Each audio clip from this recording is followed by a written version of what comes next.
You want to know what the biggest scam for me was about childbirth? The biggest scam for me was every single TV show and movie that ever showed me a pregnant woman going into labor and delivering a baby. Scam! I don't know about you, but I had never seen anyone go into labor in real life until I was well into my adult years. Like, I never saw anyone go into labor as a child. No one around me had any babies, like, when I was there. So I didn't have a clue about any of it. As far as I was concerned, the first thing that happens is the water breaks.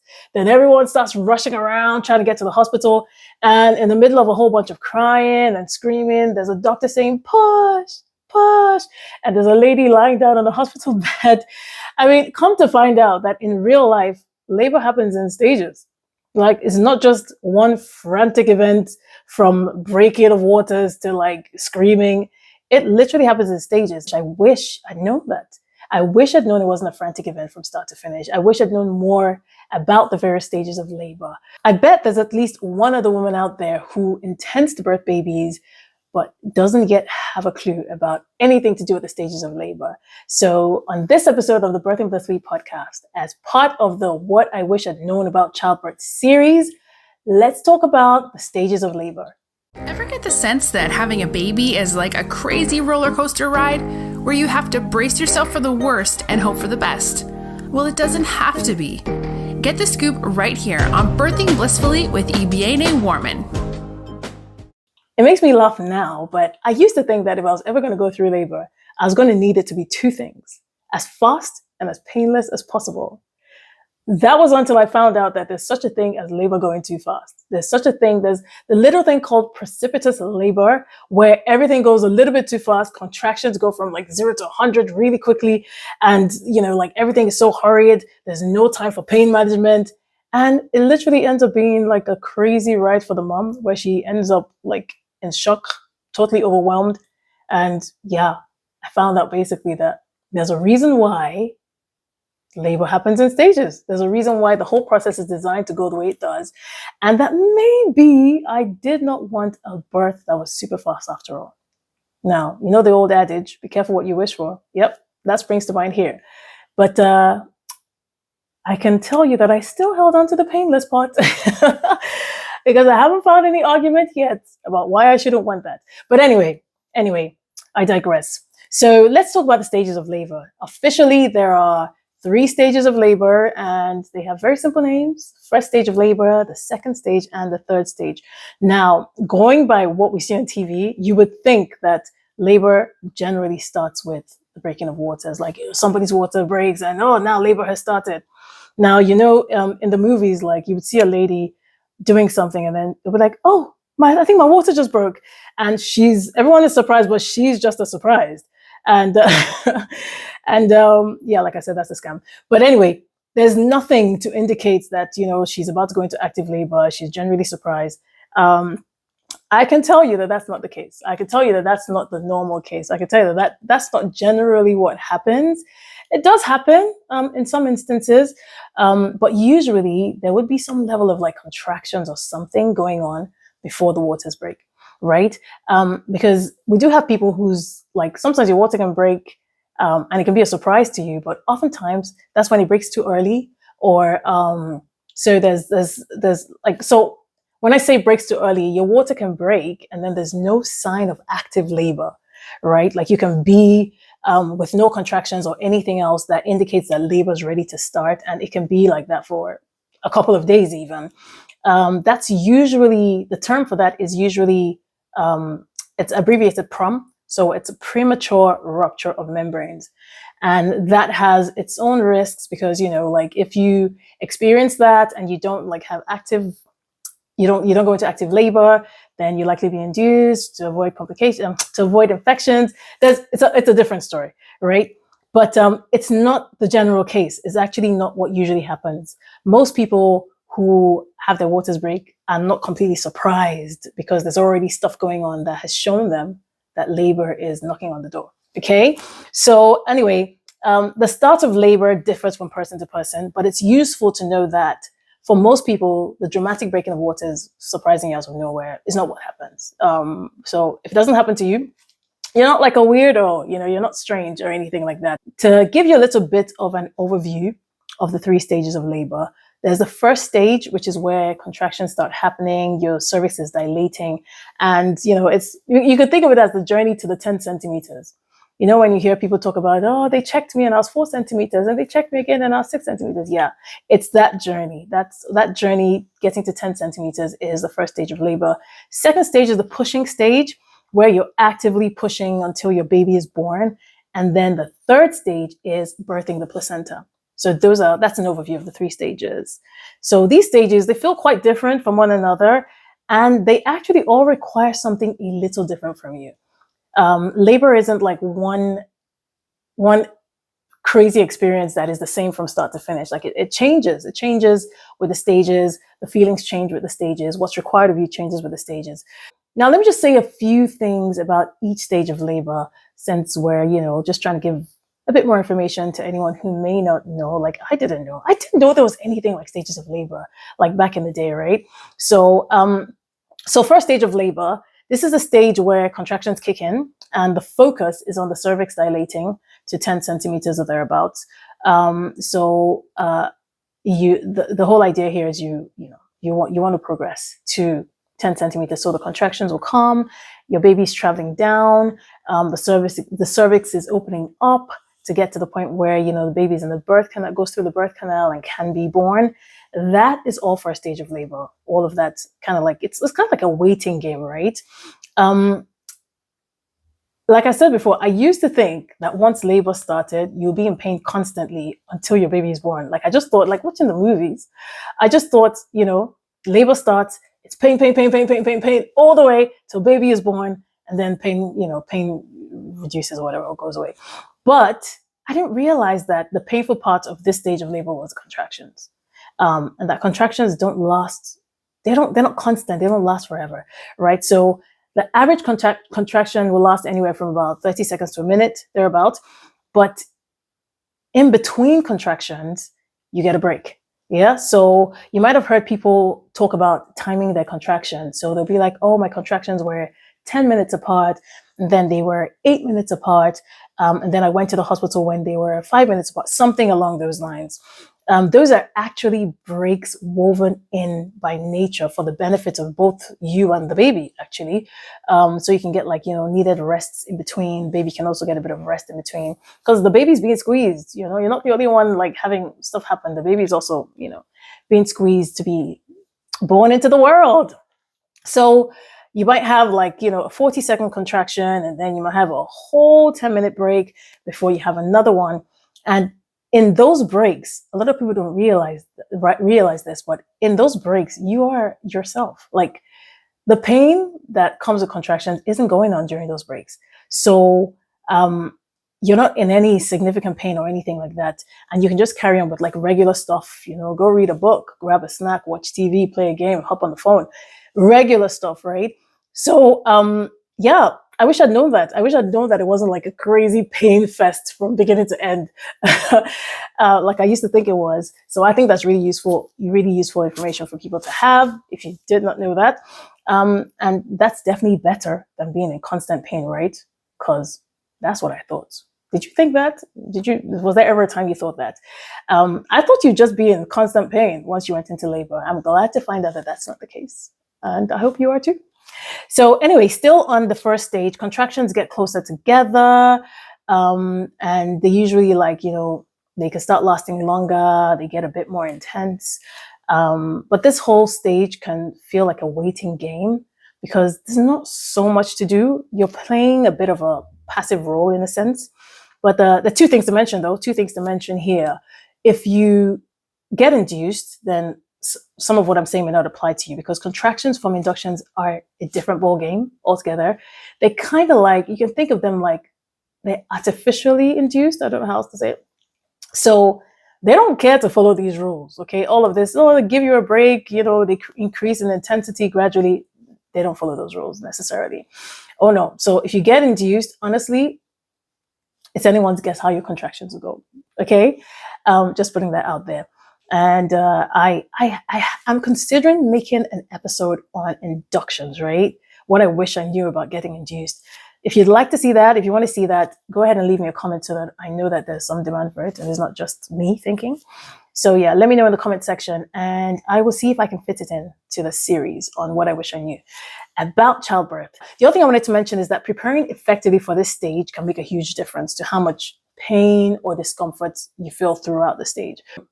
The first stage of labor can last for hours, like several hours, and you have no idea how long it's going to be, especially if you've never given birth before. Like you just have no clue. You have no clue.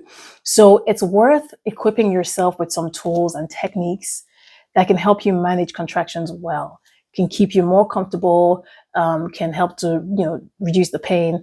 I spoke a bit more about this in an episode earlier that I made about pain-free childbirth. So if you haven't seen that episode yet, make sure you go check it out now. Not now. When you finish this episode, make sure you go check it out. Because it's just I think you'll find it useful. The role that you play in the first stage of labor is more or less like a passive role. And it's a good idea to conserve as much energy as you can in preparation for what's coming in the second stage.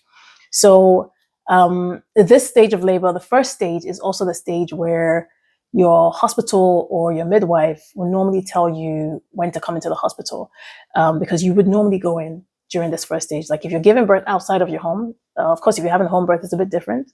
But if you're giving birth outside of your home, you will get told when to come in this first stage. Some hospitals might say, come when your contractions are 3 minutes apart or 5 minutes apart. My hospital just said, come when you can't bear the contractions anymore. Very useful. But it differs. It differs from provider to provider. So, it's usually in the first stage of labor that you make the journey in to a hospital or a birthing center if you're giving birth in one. So now, another key thing to note about the first stage of labor actually is that at the tail end of the first stage, there is a sub-stage that's often referred to as transition. The breaks that you have, those breaks I mentioned that you get between contractions, they tend to become very short in the transition stage. So it can feel like your contractions are literally one on top of the other, not much of a break in between. And the contractions tend to get very intense, and they last longer than they've been lasting. Maybe it just feels that way, but yeah, I think they generally get more intense, get longer, and they get closer together. So it's almost like your body shifts gears into welcoming baby mode. Is okay, no more of that faffing around, no more of that reading a book and watching TV or grabbing a snack. It's literally we're about to get into serious business, and it's the body doesn't care anymore to do anything else. If it's generally seen as the toughest part of labor actually. And I just want to say here that if you make it that far, then just know that it goes uphill from there. If you made it that far, it goes uphill from there. This is the point at which a lot of women who have kind of opted to not have any pain medication just feel what? Forget it. Give me all of the meds. Because, it's quite an intense, it can be quite an intense part. But the good news is that if you get to that point, you've done a lot of the hard work. It goes uphill from there. And transition generally doesn't last very long. So even though it feels super intense, you can kind of go through it and you hold on. You soon find yourself in the second stage of labor, which I'm going to go to in a minute, right? So transition doesn't last very long compared to the rest of the first stage of labor, but it can be intense, and it's worth mentioning because it can be quite surprising. Sometimes the body can decide, I am not digesting any food anymore, and just you can throw up, and there's all sorts of things happen. But yeah, so that leads us nicely into the second stage of labor. Just to say a few things about this stage as well. Like I said before, this is the pushing stage. So based on what I'd seen on TV, I used to think that lying on your back was the only way to give birth. But that's not true at all. In fact, lying down on your back has been proven to be one of the less favorable positions to give birth in, whether that's with pain management, whether that's with ease of, the baby coming out, whether that's with preventing tearing badly, it's just been proven to not be one of the best positions to give birth in. You're not going to believe this, but legend has it that the reason why women give birth lying down on our backs, how it all started. Women didn't used to lie on their backs to give birth back in the day. Legend has it that King Louis the 14th or something of France, uh, he had 22 children. He used to love watching the birth of his children, apparently, and he didn't want any obstructions to his view. So he would demand that his wife or wives, I hope it's wives for 22 22 babies. His wives would be put in that position so that his view could be unobstructed. And because he's a king, very soon society followed suit, and here we are today. So I found that intriguing. I don't know if it's true, but it's all over the internet. You can't trust the internet. But but I don't know if it's a true story, but I know for a fact that giving birth lying on your back isn't a great position for a number of reasons that I'm not going to go into on this episode. But another reason why I think we still find a lot of the default position being lying on the backs now is because I think it helps with your medical practitioners being able to keep track of what's going on with you. So it might make things easier for the people who are helping you out. It may not make things easier for you, but it might make things easier for your medical team, for instance. So the second stage is essentially where you push your baby out. That's the stage where you will find that your contractions kind of space out again. After the transition stage of being they're on top of each other, contractions might space out again, and you will probably find that you now start having breaks again. And the contractions may not be as intense. In fact, they will not be as intense because transition is a different ballgame, right? So you'll start to have those natural breaks again, and the sensation you usually feel is like you want to take a poop, it's like you want to do a number 2. That's a sensation that you will start to feel when it's time to push. Now, let me add here that if you've opted for an epidural and you've been numbed all the way down, then this will most likely not apply to you, just because you just can't feel what's going on down there. So you might not feel this whole sensation of it's like I want to poo or whatever. So it just won't apply to you. So whereas you played quite a passive role in the first stage of labor, in this stage you play a very active role by you're bearing down, you're pushing with some level of force to bring your baby into the world. And this is where things like understanding pushing techniques can make a world of difference. So you understand when to push, how to push, when to change your pushing, so that your baby is descending, but you're also not putting yourself in a position where you end up with a bad 4th degree tear or anything like that. So understanding pushing techniques really helps with this stage and can make the difference as to whether you end up needing stitches down there or not. Now, the second stage ends with your baby being born. Yippee! Everyone rejoices. You probably cry some tears of joy. You can even start to, enjoy some skin-to-skin time with your baby. But the work is not done. Not quite done.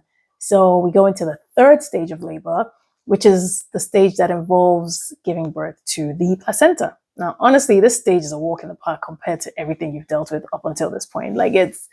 It's a walk in the park compared to the first 2 stages, okay? So nothing to worry about. You might feel some very milder contractions, and the placenta will usually come out with a push or 2.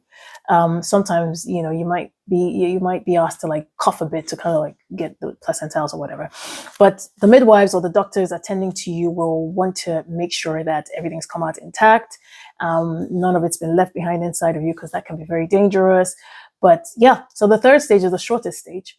And you can either wait for it to happen naturally. Sometimes most times you'll be offered an injection to kind of manage that stage. The whole point of that stage is birthing the placenta and making sure that you've done that, really well. There's nothing left inside.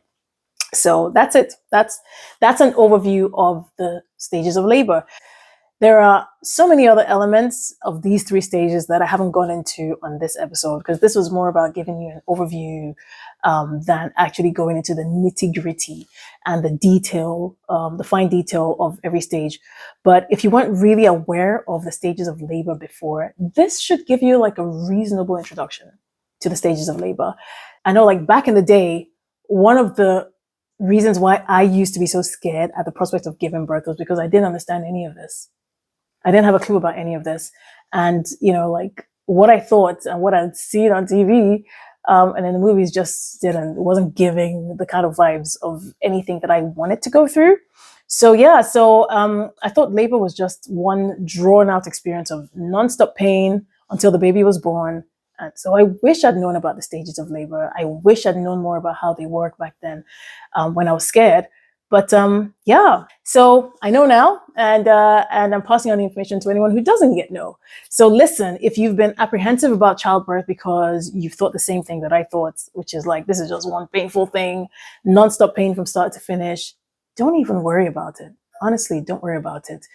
There are stages and there are tips, there are techniques you can apply in each stage to help you navigate those stages safely and in a way that, helps you have like the most pleasant experience possible for you. So be encouraged, okay? Be encouraged. And while you're still here, go ahead and hit that subscribe button. I'm going to be working on putting out a few more of these episodes in this series before I switch to a different series. But you don't want to miss any of the episodes, okay? You don't want to miss any of the episodes in this series. So go ahead, subscribe right now. There's still so much that I have to share about what I wish I'd known about childbirth. So there are more episodes on the way. And I think that's it. I think I'm done for this episode. Trying to keep all of these episodes short and sweet so that you can go through them with ease. But take care, and I'll talk to you soon.